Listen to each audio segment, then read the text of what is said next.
55 సంవత్సరాల కాంగ్రెస్ పార్టీ చరిత్ర, కాంగ్రెస్ పార్టీ నిర్వాకం, విద్యుత్ విషయం అడుగుతారు ఇనరా మళ్ళా అదే చెప్తున్నా. అధ్యక్ష నేను చెప్తలేను, వైట్ పేపర్లో ఇలా చాలా గొప్పగా ఈ ప్రభుత్వమే స్పష్టంగా చెప్పింది అధ్యక్ష. ఏం చెప్పింది అధ్యక్ష? మాకు ప్రజలు 11 సార్లు అవకాశం ఇస్తే, 50 ఏళ్ళ అవకాశం ఇస్తే మేము ఇయ్యగలిగింది 2014 నాటికి 6 గంటల కరెంటు మాత్రమే. అంతటి అసమర్థత మాది, అంతటి చేతగానితనం మాది అని వాళ్ళే ఒప్పుకున్నారు అధ్యక్ష. చెప్పనండి అధ్యక్ష, నేనేం అన్పార్లమెంటరీ మాట్లాడతలేను, శ్వేతపత్రంలోదే మాట్లాడుతున్నా అధ్యక్ష. కాంగ్రెస్ అధ్యక్ష ఇప్పుడు మీది కాంగ్రెస్ పార్టీ కాదు సార్ అధ్యక్ష, మీరు మాకు అవకాశం ఇవ్వాలి సార్. తప్పు సార్ సార్, ఆయన మాట్లాడినప్పుడు నాకు అవకాశం ఇవ్వాలి మీరు దయచేసి అధ్యక్ష. విజయవాడలో రాయలసీమ థర్మల్ పవర్ కేంద్రం ఎక్కడ పెట్టిన అధ్యక్ష? కడపలో బొగ్గుందా అధ్యక్ష? కడపలో నీళ్లున్నాయా అధ్యక్ష? విజయవాడలో బొగ్గుందా? ఇలా బాగా మాట్లాడుతున్నారు. ఆ రోజు తెలంగాణలో విద్యుత్ కేంద్రాలు కట్టకుండా తెలంగాణ ఏర్పడే నాటికి 2700 లోటు మెగావాట్లతో 2700 మెగావాట్ల లోటుతో ఆనాడు మాకు నష్టాల్లో అప్పజెప్పిపోయింది. వీలు కాదా అధ్యక్ష? 6 గంటల కరెంట్ ఇచ్చింది వీలు కాదా? నేదునూరు గురించి మాట్లాడుతున్నారు అధ్యక్ష, నేదునూరు గురించి చెప్తా అధ్యక్ష. నేదునూరులో భూసేకరణ చేసి ఆయన చెప్పిందే చెప్తున్నా సార్. నేదునూరులో గ్యాస్ ఆధారిత విద్యుత్ కేంద్రం పెడతామన్నారు. శంకర్పల్లిలో జయపాల్ రెడ్డి గారు, మేము ఒక నేదునూరులోనే ధర్నా చేయలేదు సార్. మీ జిల్లా శంకర్పల్లిలో కూడా మేమే ధర్నా చేసినాం, నేదునూరులో కూడా మేమే ధర్నా చేసినాం.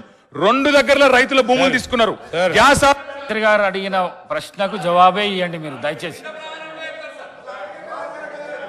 ఇలా బాధ ఎక్కడ అనిపిస్తుంది సార్ అంటే, సరే మంత్రులకు ఆవేశం రావచ్చు, పాపం వారికి ఏదో గతంలో ఏదో అవమానం జరిగిందని బాధపడుతుండొచ్చు, కానీ మరి స్వయంగా ఈ ముఖ్యమంత్రి గారే మా నాయకుడు కేసీఆర్ గారి పిండం పెడతా అని చెప్పి మాట్లాడిన నాయకుడు సార్. దాని గురించి నేను పోను, కానీ దాని లోపలికి నేను పోను. కానీ అధ్యక్ష వారికి తెలవాలా, మంత్రి వారికి తెలవాలా. ముఖ్యంగా శ్వేతపత్రం ప్రచురించింది ప్రభుత్వం, అన్ని సమగ్రమైన సమాచారంతో అవగాహనతో రావాలి. నేదునూరులో ఎక్కడ మానకొండూరు నియోజకవర్గం నేదునూరులో, అదేవిధంగా శంకర్పల్లి వాళ్ళ చేవెళ్ళ నియోజకవర్గం శంకర్పల్లిలో ఆనాడు యూపీఏ ప్రభుత్వం ఉన్నప్పుడు గ్యాస్ ఆధారిత విద్యుత్ కేంద్రాలు నెలకొల్పుతామని చెప్పి భూసేకరణ చేసిండ్రు, రైతుల దగ్గర తీసుకున్నారు. మేము టీఆర్ఎస్ పార్టీగా ఆనాడు ఒక దగ్గర ధర్నా చేయలే, ఒక వ్యక్తికి వ్యతిరేకంగా ధర్నా చేయలే. కేంద్ర ప్రభుత్వమే తీసుకున్న నిర్ణయాన్ని గ్యాస్ ఆధారిత విద్యుత్ కేంద్రాలు ఎందుకు పెడతలేరు? బొగ్గు లేని విజయవాడలో ఎందుకు పెడతారు? బొగ్గు నీళ్లు లేని రాయలసీమలు ఎందుకు పెడతారు? మా కాడ ఎందుకు పెట్టరు అని ఆనాడు తెలంగాణ ప్రయోజనాల కోసం తప్పకుండా తెలంగాణ బిడ్డలుగా తెలంగాణ రాష్ట్రాన్ని సాధించిన పార్టీగా గట్టి కొట్లాడినాం. అధ్యక్ష నేను ఒకటే అడుగుతా ఉన్నా, గౌరవ మంత్రి గారికి అవగాహన ఉండాలా. ఈ దేశంలో ఎక్కడన్నా గ్యాస్ ఆధారిత విద్యుత్ కేంద్రం సఫలమైందా? నేదునూరులో గ్యాస్ అలొకేషన్ అయ్యిందా?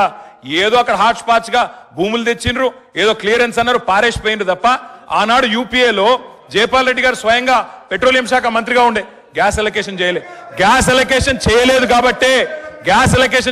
కాబట్టే ఆ 2 ప్రాజెక్టులు టేకాఫ్ కాలేదు. నేను మంత్రి గారిని కోరుతా ఉన్నా, ఇప్పుడు టేకప్ చేయండి, ప్రభుత్వం మీది. నేదునూరులో పెట్టండి, శంకర్పల్లిలో పెట్టండి, తప్పకుండా పెట్టి ఇప్పుడు హామీ ఇవ్వాలా. ప్రభుత్వం కమిట్మెంట్ ఇవ్వాలా. గౌరవ డిప్యూటీ సీఎం గారు హామీ ఇస్తారని చెప్పి కూడా నమ్ముతా ఉన్నా. ఇంకొక మాట కూడా అధ్యక్ష, ఇవాళ ముఖ్యమంత్రి గారు చాలా మాటలు మాట్లాడినారు.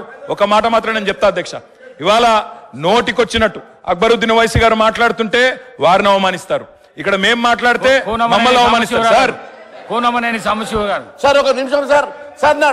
భారతీయ జనతా పార్టీ పేరు జరిగిన వాటిని అర్థం చేసుకొని అవగాహన లోపం వల్ల జరిగిందా, ఉద్దేశపూర్వకంగా జరిగిందా, ఇవన్నీ ఒక చర్చలో బయటకు వస్తాయి. కాకపోతే వాస్తవాలను ఒప్పుకొని హుందాగా 10 సంవత్సరాలు పరిపాలన చేసిన అనుభవం ఉంది మాకని పదే చెప్తారు. ఆ అనుభవాన్ని ఇప్పుడైనా తెలంగాణ రాష్ట్రంలో విద్యుత్ సరఫరాలో, విద్యుత్ ఉత్పత్తిలో సామర్థ్యాన్ని పెంచుకోవడానికి వారు ఉపయోగించుకుంటే బాగుండేది. నేను సూటిగా 3 అంశాలను ప్రస్తావించదలుచుకున్నా. మాజీ మంత్రి జగదీశ్వర్ రెడ్డి గారు ప్రభుత్వానికే సవాల్ విసిరిండ్రు, మీరు విచారణకు ఆదేశించండి, మేము సిద్ధంగా ఉన్నామని. నేను వారిని మనస్ఫూర్తిగా స్వాగతిస్తున్నా. 3 అంశాల మీద ఈ ప్రభుత్వము పూర్తి స్థాయిలో విచారణకు ఆదేశిస్తాము, జ్యుడిషియల్ ఎంక్వైరీ చేయడానికి ప్రభుత్వం సిద్ధంగా ఉంది. వారే కోరుకున్నప్పుడు వాస్తవాలను సభ ముందు పెట్టిన తర్వాత మాజీ మంత్రి గారు ఏదైతే జ్యుడిషియల్ ఎంక్వైరీ కోరుకున్నారో తప్పకుండా తమరి అనుమతి ద్వారా సభలోనే నేను ప్రకటన చేస్తున్నా 3 అంశాల మీద జ్యుడిషియల్ ఎంక్వైరీకి మా ప్రభుత్వం సిద్ధంగా ఉన్నది అని చెప్పి ఈ సందర్భంగా తెలియజేస్తూ ఆ 3 అంశాలకు సంబంధించి తెలంగాణలో కాలిపోతున్న మోటార్లు, పేలిపోతున్న ట్రాన్స్ఫార్మర్లు, ఆత్మహత్యలు చేసుకుంటున్న రైతులు, ఇది ఒక పెద్ద సెంటిమెంట్ విద్యుత్తు అనేది.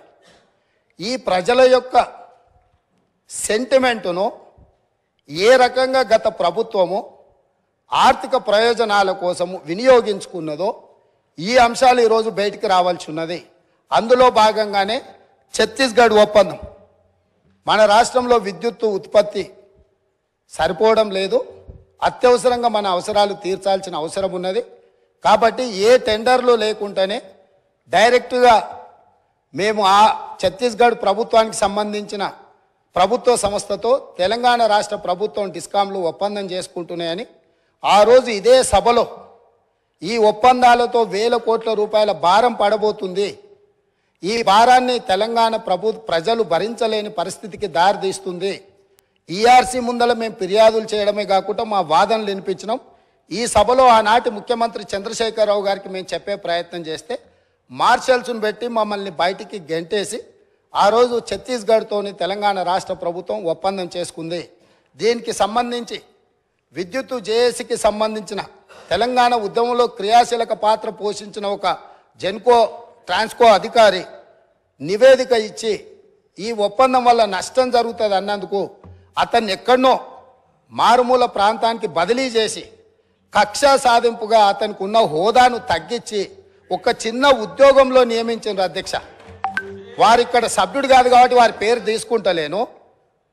సంస్థలో పనిచేస్తున్న ఉద్యోగి అనుభవంతో తెలంగాణ ఉద్యమంలో విద్యుత్తు జేఏసీని క్రియాశీలకంగా ముందుకు నడిపించి ఉద్యమంలో ముందున్న వ్యక్తిని తెలంగాణ రాష్ట్రం వచ్చిన ఎంబడే శిక్షించి ఎక్కడో మారుమూల ప్రాంతానికి బదిలీ చేసి ఉన్న హోదా కంటే అతనికి డిమోషన్. తెలంగాణ ఉద్యమంలో పాల్గొన్న వాళ్ళు తెలంగాణ రాష్ట్ర సాధనలో క్రియాశీలక పాత్ర పోషించిన వాళ్ళను మనం సమర్థించి అవసరమైతే ప్రమోషన్ ఇవ్వాలి.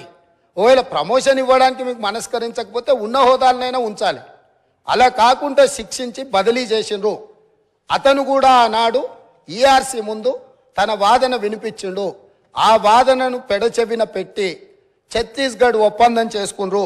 ఈ ఛత్తీస్గఢ్ 1000 మెగావాట్ల ఒప్పందం 3/11/2014 నాడు ఏదైతే ఒప్పందం మీద సంతకం చేసిండ్రో ఈ నివేదికలోనే ఉంది, నేను కొత్తదేం చెప్పడం లేదు.